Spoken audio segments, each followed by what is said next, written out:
show. We discuss playoff Kawhi's latest masterpiece, Joel Embiid's illness, and why the Nuggets Blazers sure looks like it's going 7 games. The Clippers' Patrick Beverley joins us to talk if the Warriors are vulnerable, how to stop James Harden, and if he tried to steal Anthony Davis's shoe. And Steph stars in a brand new edition of Weekend Whoopsies. It's Monday, May 6th. The starter starts now.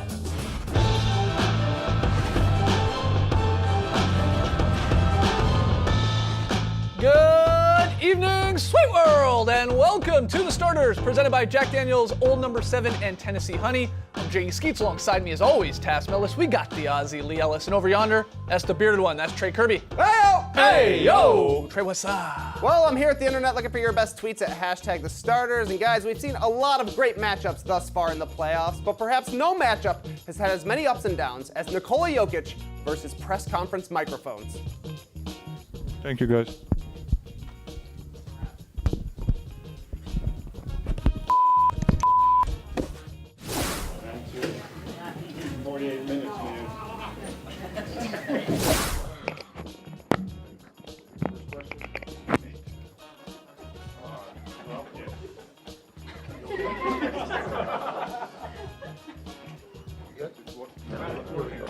Someone broke it. Round 3 goes to the mic, and that brings us to today's question. What is the best NBA player versus some random thing beef? For instance, maybe Jokic versus the microphone, or maybe Chuck Person versus a basketball. Because one time he punted the ball into the stands, only to see the ball thrown back, grabs it again, gives it another kick. That's 2 basketball kicks in a single game. Chuck Person, he is a legend for that. Quite the beef between a man and an object. But we want to hear from you. So let us know on Twitter, what is the best NBA player versus random thing beef? Send them to us at hashtag The Starters. We'll hear from you later. All right, get your tweets in. On tonight's show, Clippers guard Patrick Beverley is going to swing by the studio. We'll talk Rockets Warriors and how, if you can, slow Kevin Durant down. He had some experience with that. We got new Weekend Whoopsies. We got a very solid play, but let's start with a little true or false looking back at the weekend's games. Trey. Another game, another 30 spot for Kawhi Leonard. Kawhi went for 39 points in Game 4, giving them 30 or more in all 4 games of this series. And he added 14 rebounds, 5 assists, and the game-sealing 3 to beat the Sixers, tie things up as we head back to Toronto. Guys, true or false, Kawhi Leonard can drag the Raptors past the 76ers all by himself? Yes, the answer is yes. With all due respect to Marc Gasol and Kyle Lowry and Pascal Siakam, he's doing it right now. 38 points per game on 62% shooting in this series. 6 out of 10 shots. That's just not done in a postseason, in a playoff series. By a perimeter player, it's not done at all. Michael Jordan did it once in a playoff series. 35 points per game and 60% shooting. Kevin Durant hasn't done it. LeBron James hasn't done it. This is extremely special what we're watching right now. Did Jordan win that playoff series? I don't even know. Well, I'm just asking because the answer really should be false, in my opinion, on this one, because at some point, Kawhi's probably going to get a little bit cold, probably going to miss some shots, and the Raptors are going to have to find someone else who can actually step up. Yesterday's game was much better than Game 4 as far as contributions from guys like Marc Gasol and Kyle Lowry early on. But if you're the Raptors, I'd be a little bit concerned that Kawhi is doing so much, and it's taking so much for them to win these games. Other guys need to go in there and score with confidence, shoot the ball with confidence, and actually give Kawhi some support. Because let's say he gets into foul trouble, or let's just say... He never gets into foul trouble. Right, well, but let's just say something happens and Kawhi isn't having a game like that. Then Nick Nurse has to feel that someone else, because it's not coming from the bench, one of those other guys from the starting lineup has to sort of step up and actually take some of that offensive load off Kawhi's shoulders. I would agree with that, but he's a surgeon right now. Watching these games, he gets to any spot he wants to, no matter the defense that they throw at him, and he gets any shot that he wants, that he feels comfortable with, and it's going in, like Tass said, a ridiculous percentage. This is wild. It is one of the most efficient postseason runs we've ever seen right now. And yes, I think he got some help yesterday. You said it, Gasol and Lowry. I think Nick Nurse, got to give him a little credit for rolling the dice at least and trying something new, going a little bigger with Ibaka and Gasol playing a lot of minutes together. Van Vliet, sorry you don't have a go in this series. Norm, your minutes are cut. So that was a nice move, a good adjustment, and it helped that Embiid was sick, and I know we're going to get to that. But Leonard, he is so locked in. I mean, people were comparing him after the game. You already said Jordan. Kobe Bryant's name was thrown out there, just like where he's just getting any shot he wants, and he's doing it so it looks so effortless to him. And he says he's breaking a sweat. Yeah. But I don't know. It doesn't appear that way at times. I'm sure Nick Nurse wants some more help from other people. The good sign is Pascal Siakam didn't do much at all in this game, and they still got a victory. Yeah. But Kawhi Leonard, even down the stretch, making ridiculous defensive plays on Jimmy Butler, the guy is doing everything, everything he possibly can. And this play is absolutely ridiculous that it was called for a foul. He just stole the ball from Jimmy Butler. I just thought this was. That's what Kawhi does. You'll Hand see on it. the hip.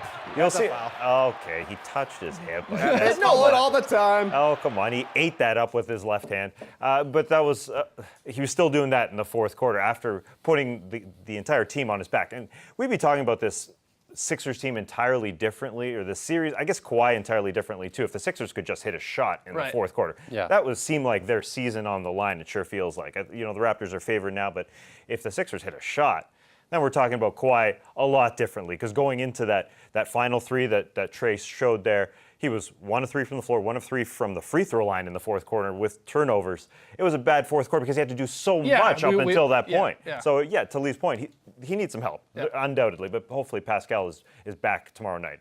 Trey, next one. After dominating the Raptors in Game 3, Joel Embiid scored just 11 points on 7 shot attempts in Philly's Game 4 loss. According to his coach, Brett Brown, Embiid texted him at the crack of dawn, telling him he hadn't slept and wasn't feeling great, but despite the struggles, Embiid played 35 minutes, was a game best, plus 17. Guys, true or false? Joel Embiid shouldn't have played.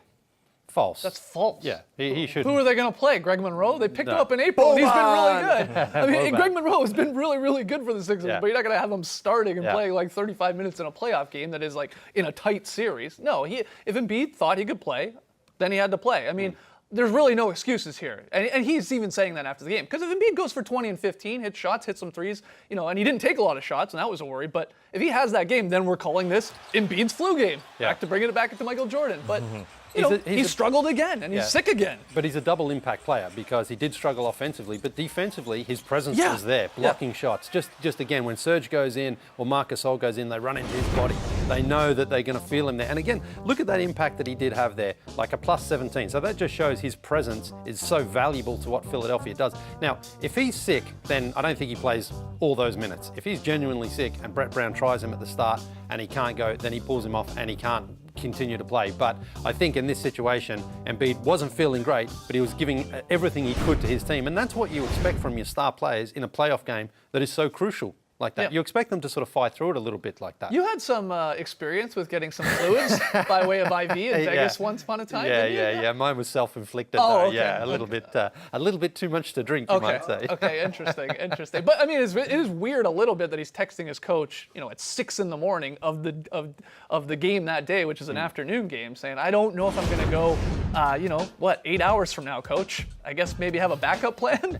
But he obviously did, and no excuses is where I'm getting at. I mean, it sucks for Sixers fans, but he was out there, and he still had a positive impact on the game at times. He did. The wild thing is, twice in this series, he's had only 7 shots in a game, in Games 2 and Games 4.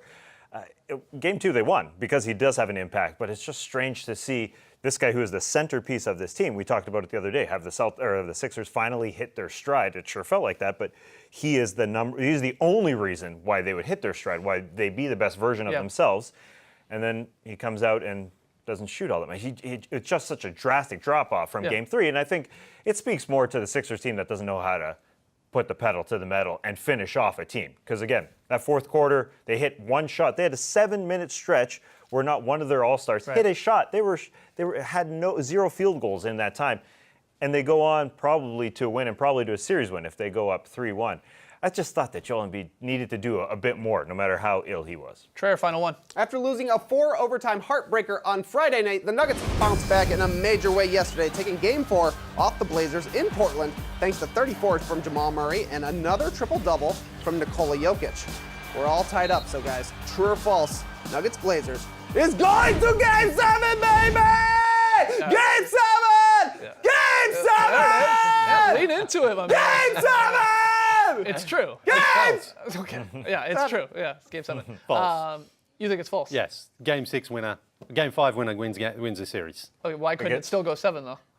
Well, it could still go 7, but it's going 6 games. I think whoever wins this one is a pivotal game. Oh, game I see what 5. you're saying. Yes, okay, and you I say the think Nuggets can win on the road again, but if the Yes. Blazers win in Denver, then they ended in Then 6. I Is think what they you're. go home. Yeah, I don't know, man. How can you tell with these teams too? I mean, sort of like it's all offense, 24/7. These games. They're so much fun to watch. There's so much scoring. So if you just put together a little bit of defense over a couple minutes in this game, you can get yourself a lead and just hold on for dear life. And that's what happened in this game. The Blazers couldn't hit a shot in the third quarter. Nuggets turned up their defense a little bit, and then they held on in the fourth quarter, and that was enough for the win. So, but it's tough figuring out which sort of team you're going to get from night to night. Though usually, if Jamal Murray's on fire, which he was in Game 4, the Nuggets' chances of winning the game go skyrocket. Yeah. Jokic needs that second guy. Let's get to some free throws, Lee. Yeah. Jamal Murray was fantastic. He is a good barometer of this series Oh. and of the Nuggets' playoffs in general. When he has a good game, they usually win. He had 34 points, 10 of 20 shooting, 11-11 from the line. More importantly, 6 of 6 from the line in the last 13 seconds. Looked ice cold from This the is a line. huge win, by the way, after dropping Game 3 in the quadruple overtime Yeah. madness that happened on Friday night. That's- To come back and do this on the Yeah. road, I think, again, the second time they did it in the San Antonio series where they hadn't won in 7 years, and they went on the road in San Antonio, and then they do it here. Whoever lost that game, it would have been a deflating feeling to go that far and come up Yeah. short. But then we've seen Jamal Murray grow up in these playoffs. I mean, remember those first couple of games against San Antonio? I know he had the big one in Game 2, but he really struggled. And now, stepping up to the free throw line, game on the line, series on the line in a lot of ways, and bang, 6 for 6. Canada Practice your basketball. free throws, kids. That's off. Kitchener's finest, 519's finest. Gotta take a break. When we come back, Mr. 94 feet, Patrick Beverley, joins us live in studio to talk about the NBA playoffs and a whole lot more.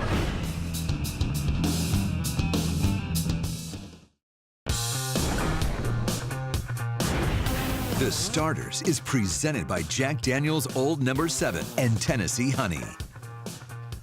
Welcome back to the Starters, where guest season is still rocking, and we're happy to be joined today by Clippers guard, one of the best perimeter defenders in the NBA, Patrick Beverley. Man, Pat, thanks for appreciate having you me, coming guys. on, I man. appreciate it. Thank you so Mr. much. 94 feet in the building. Sometimes. We got a lot of the time. We got a lot we want to get to with you. So we thought we'd play a little game called Lock It In. That's why that Okay. big button's sitting there. It's pretty simple. We're going to give you a statement. If you agree with it, you press the button, you lock it in.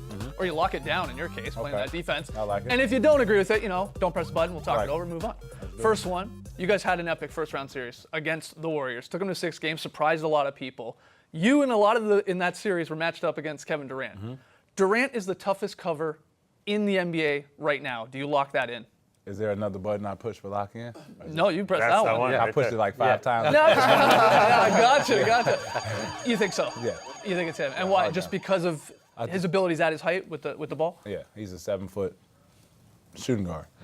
I mean, he makes all the tough shots, the CJ McCollum shots. Yep. He takes all those and makes it look real easy. So yeah. What for was sure. your strategy when guarding him? To stay as close as possible, and that you don't want to give him room?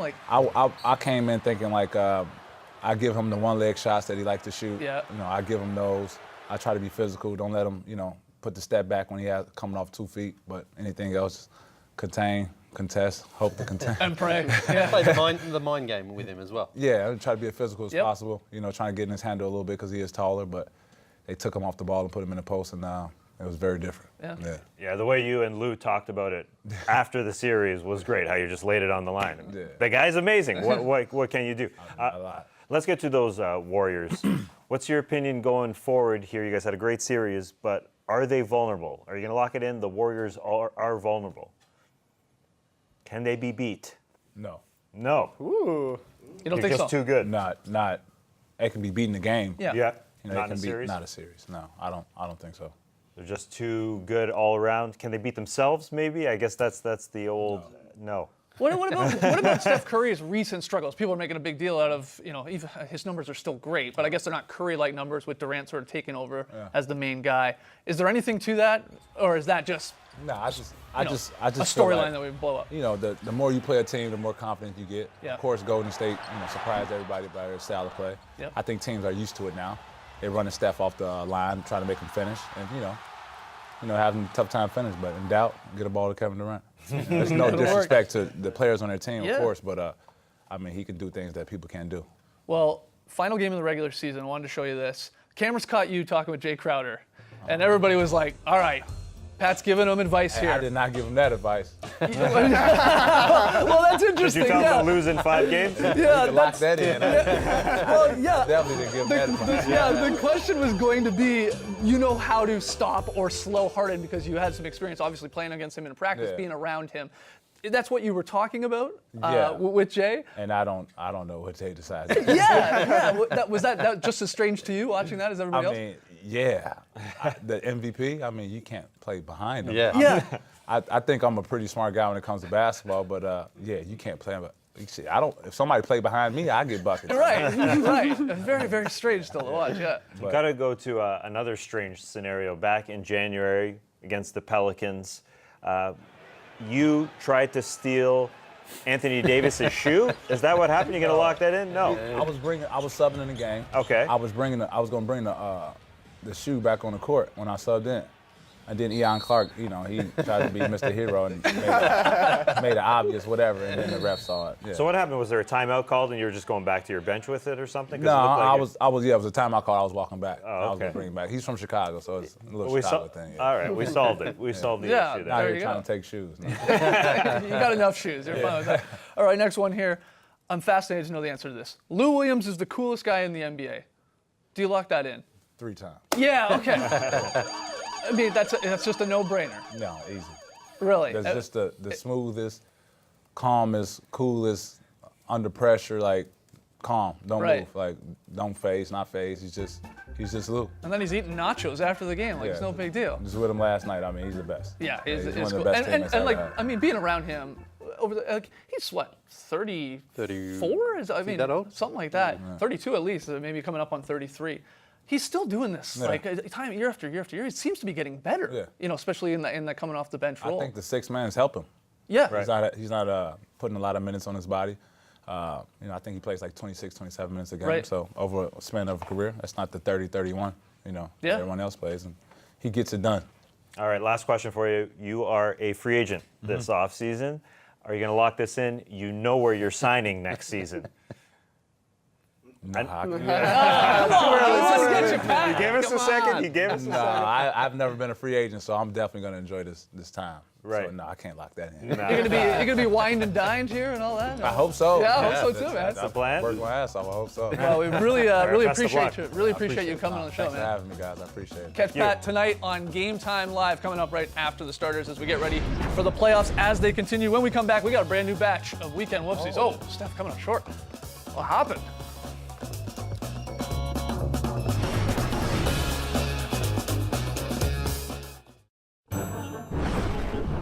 Weekend Whoopsies, the hoops and the bloops. Overtime in Portland on Friday. Jamal Murray was hot, so Nikola Jokic is trying to find him, but he lost his shoe. So we're waiting for him to put on his shoe. Come on, The put on your game shoe. is Come on. happening. Come on, put on your shoe. This is overtime in a playoff This is a game. real game. He tried cross court instead. He got picked off. Coach is upset. Luckily, they won that He basketball got the game. shoe on. Mike Miller made a shot. No, they're not Oh, gonna they didn't win that game. Nope. No, that's right. Same game though when the Blazers won in quadruple overtime. Yeah, a couple guys in sync here. Like the cha-cha slide. Yeah, his shoes are all right for that play. One hop this time. The next question from a Greek reporter for Giannis is epic. Αντώνης Καλκαβούρας από την Ελλάδα και το Gazeta.gr. Γιάννη, 2 ερωτήσεις θέλω να σου κάνω. Η πρώτη έχει να κάνει με κάποιες δηλώσεις που είχες κάνει αμέσως μετά το Game 1. Όταν κάποιος ερώτησε ότι χάσατε το πλεονέκτημα της έδρας, απάντησες ότι το πλεονέκτημα της έδρας δεν το χάσαμε επειδή χάσαμε ένα παιχνίδι στην έδρα μας. Έχουμε ακόμα άλλα 6-5 όσα παιχνίδια έχουμε μπροστά μας και σε τελική ανάλυση δεν είναι το τελευταίο το επόμενο. Πίστευες γενικότερα ότι η ομάδα γενικώς θα έχει μια τελείως διαφορετική προσέγγιση από παιχνίδι σε παιχνίδι, το ένα, και το δεύτερο, εάν και εφόσον η Βοστόνη είναι ένα από τα αγαπημένα σου γήπεδα. Ξέρω ότι δεν σ' αρέσει να αναφέρεις κάτι τέτοιο, απλά γενικότερα έχω προσέξει ότι σε αυτό εδώ το γήπεδο, όπως λέγαμε και πιο πριν, τα τελευταία 9 παιχνίδια έχεις 31 πόντους, 10 rebound και 6 assist μεσόωρο.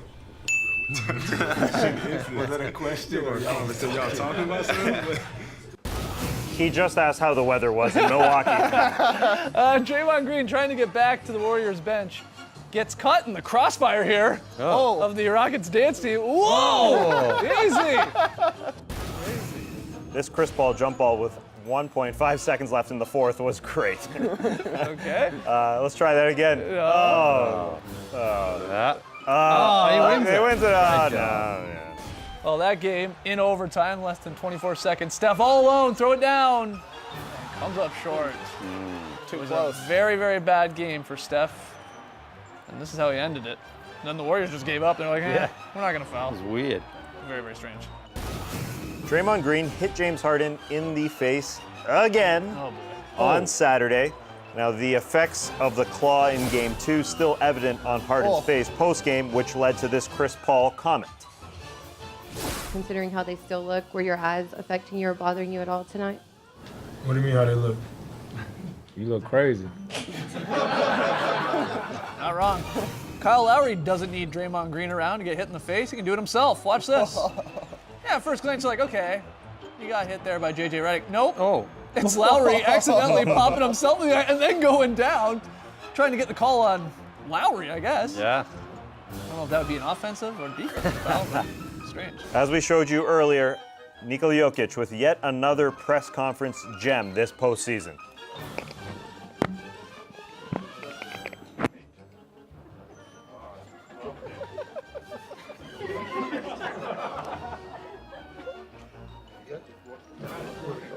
Someone broke it. Finally, let's take it to the diamond here. Channing Frye gonna throw out the first pitch at the Indians game. And just a bit outside. Got to step where you're throwing. Oh. Yeah. Sorry, Channing, had to do it to you. Come back to the NBA, Channing. When we come back, Lily's very solid play.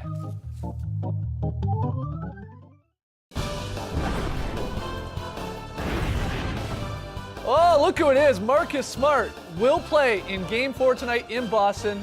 Bucks and the Celtics returning from the torn oblique. It's huge. Gonna give it a go. That's the first game on TNT tonight.